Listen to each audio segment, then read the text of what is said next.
अऊज़ु बिल्लाहि मिनश्शैतानिर्रजीम बिस्मिल्लाहिर्रहमानिर्रहीम वमन अज़लमु मिम्मन मनअ मसाजिदल्लाह।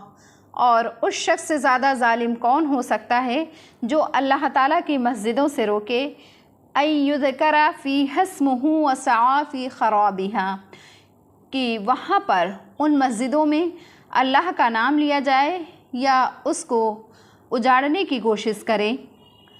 उलाइका मा कान लहुम, तो शख्सों के लिए ये लायक नहीं है अय्यदखुलूहा इल्ला खाइफीन, कि वो मस्जिदों में दाखिल हों मगर डरते हुए, यानी वो जब भी मस्जिदों में दाखिल हों तो डरते हुए दाखिल हों।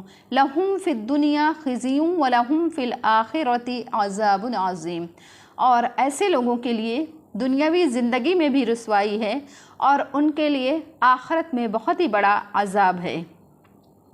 वलिल्लाहिल मशरिक़ु वल मग़रिब, और अल्लाह ही के लिए मशरिक़ और मग़रिब हैं। फ़अय्नमा तुवल्लु फ़थम्मा वजहुल्लाह, सो तुम जहाँ कहीं भी हो अपने चेहरे को अल्लाह ताला की तरफ फेर लो। इन्नल्लाह वासिउन अलीम, बेशक अल्लाह ताला खूब बख्शने वाले और खूब जानने वाले हैं। यहूद तो क़िबले का हुक्म बदलने के वक्त तरह तरह के एतराज़ात करके कम समझ लोगों के दिल दिमाग में शुबहात पैदा करने लगे, और वो शुबहात आम तौर पर दिलों में असर करते तो उसका लाज़मी नतीजा यही निकलना था कि इनकार रिसालत और नमाज को छोड़ना, और तर्क नमाज से मस्जिदों की वीरानी लाजिम आती है। तो गोया यहूद इसी तौर से नमाज़ों को तर्क कराने में लगे हुए थे और मस्जिदों को वीरान कराने में उनकी पूरी कोशिशें चल रही थीं। खुसूसन मस्जिद नबवी में लगे हुए थे कि वो किसी तरह से लोगों को अल्लाह के ज़िक्र से रोकें और मस्जिदों को वीरान करें। मुश्रिकीन मक्का ने भी आप सल्लल्लाहु अलैहि वसल्लम को रोका। जब आप सल्लल्लाहु अलैहि वसल्लम ने फ़तेह मक्का से पहले जब मक्का मुअज़्ज़मा में दाखिल होकर के मस्जिदुल हराम का तवाफ़ और नमाज अदा करने का इरादा किया, तो मुश्रिकीन मक्का ने आप सल्लल्लाहु अलैहि वसल्लम को वहाँ जाने नहीं दिया, यहाँ तक कि आप सल्लल्लाहु अलैहि वसल्लम उस साल वापस तशरीफ़ ले आए। तो इस तरह से ये मुश्रिकीन भी मस्जिद हराम की वीरानी में लगे हुए थे। इसलिए अल्लाह ताला ने ये आयतें नाजिल करके इसकी बुराई ज़ाहिर फरमाई है। उस शख्स से ज़्यादा ज़ालिम कौन होगा जो अल्लाह ताला की मस्जिदों में अल्लाह ताला का ज़िक्र करने से रोके, जिसमें मक्का की मस्जिद, मस्जिद हराम और मदीने की मस्जिद बैतुल मुक़द्दस और मस्जिद नबवी मस्जिदें आ गईं। उनका ज़िक्र और इबादत किए जाने से बंद करे और इन मस्जिदों के वीरान होने के बारे में कोशिश करे, तो उन लोगों को तो कभी बेखौफ होकर के और बेबाक होकर के इन मस्जिदों में क़दम भी नहीं रखना चाहिए था, बल्कि जब जाते तो निहायत ही अज़मत, हुर्मत और अदब के साथ जाते। जब बेबाक होकर के अंदर जाने को उन्हें रोका गया है, बेबाक होकर के अंदर जाने का हक़ नहीं है, उसकी हुर्मत का हक़ कब हासिल है? इसी को जुल्म फरमाया गया है। उन लोग को दुनिया में भी रुसवाई नसीब होगी और उनको आखिरत में भी रुसवाई, बड़ी सज़ा मिलेगी। अल्लाह ताला के लिए सारी सिमत हैं, तो अल्लाह ताला जिधर चाहें उधर क़िबला मुक़र्रर कर दें, क्योंकि क़िबले का मुक़र्रर होना तो एक हिकमत और मसलहत के तहत है। अगर अल्लाह ताला की ज़ात नऊज़ बिल्लाह किसी ख़ास सिमत के साथ मुक़य्यद होती तो ज़रूरत की वजह से उसी सिमत में क़िबला होता। अल्लाह ताला हर जगह है, वो किसी ख़ास सिमत के साथ क़ैद नहीं हैं। तो तुम लोग जिस तरफ भी मुँह करोगे उधर ही अल्लाह ताला की पाक ज़ात का रुख है। क्योंकि इस आयत से चंद ज़रूरी मसाइल और अहकाम का भी पता चलता है। अव्वल ये कि दुनिया की तमाम मस्जिदें अदब के लिहाज से बराबर हैं, जैसे बैतुल मुक़द्दस, मस्जिद हराम या मस्जिद नबवी की बेहुरमती ये जुल्म अज़ीम है। इसी तरह से दूसरी तमाम मस्जिदों के मुताल्लिक़ भी यही हुक्म है।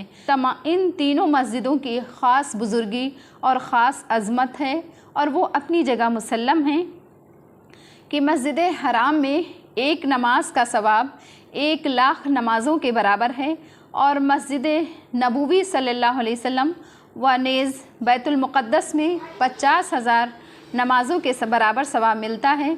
इन तीनों मस्जिदों में नमाज़ पढ़ने की खातिर दूर दराज मुल्कों से सफ़र करके पहुँचना ये सवाब का बाइस है, बेसवाब है और बाइस बरकत है, बखिलाफ़ दूसरी मस्जिदों के कि इन तीनों के अलावा किसी दूसरी मस्जिद में नमाज़ पढ़ने को अफजल जान करके उसके लिए दूर से सफ़र करके आने को आप सल्लल्लाहु अलैहि वसल्लम ने मना फरमाया है।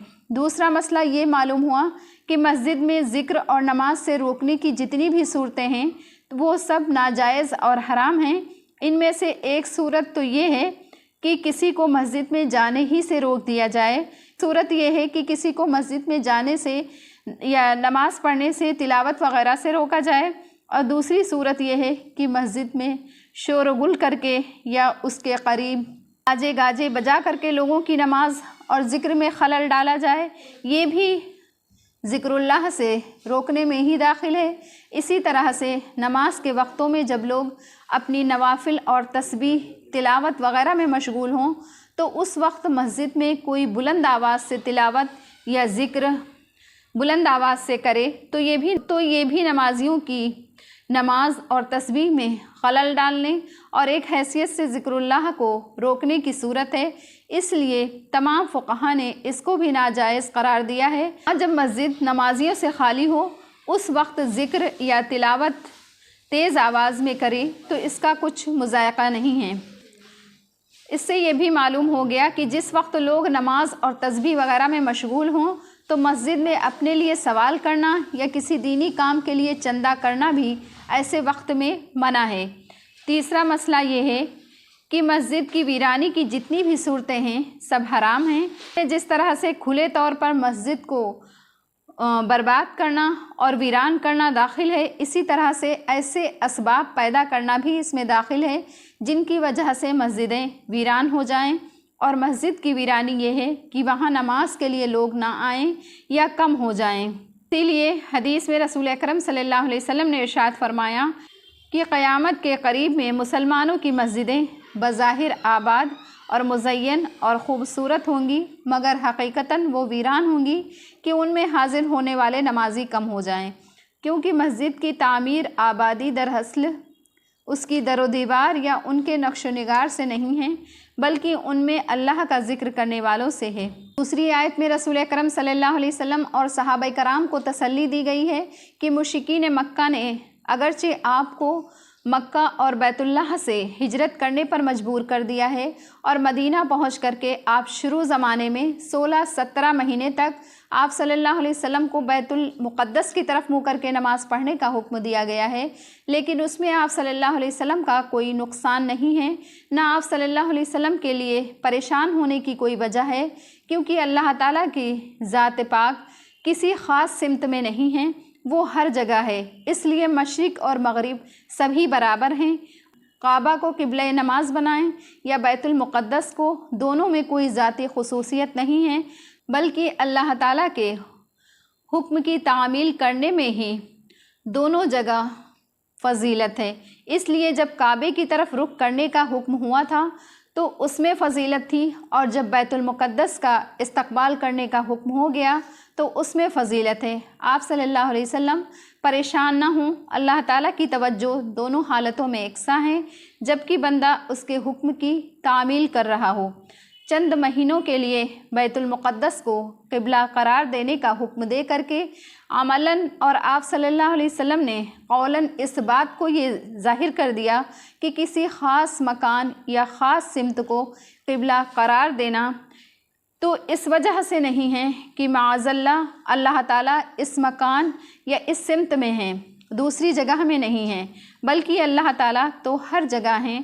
किसी ख़ास सिमत को क़िबला करार देना तो दूसरी हिकमतों और दूसरी मसलहतों के तहत है।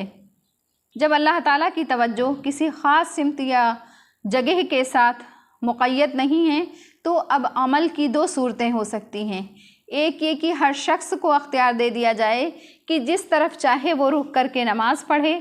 ज़ाहिर है कि पहली सूरत में इनफरादियत का मंज़र नज़र आएगा कि 10 आदमी نماز پڑھ رہے ہیں اور ہر ایک کا رخ الگ الگ ہے، ایک کا قبلہ الگ الگ ہے، اور دوسری صورت میں اتحاد کا عملی سبق ملتا ہے، تو ان حکمتوں کی بنا پر سارے عالم کا قبلہ ایک ہی چیز کو بنانا یہ زیادہ مناسب ہے۔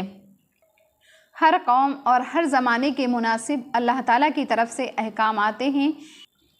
ایک زمانے تک بیت المقدس کو قبلہ بنایا گیا، پھر آپ صلی اللہ علیہ وسلم اور صحابہ کرام کی دلی خواہش کے مطابق اس حکم کو منسوخ کر کے کعبے کو قبلہ بنایا گیا۔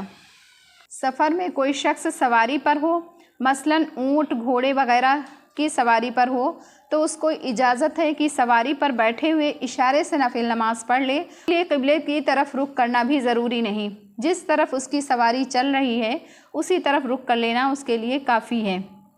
صدق اللہ العلی العظیم۔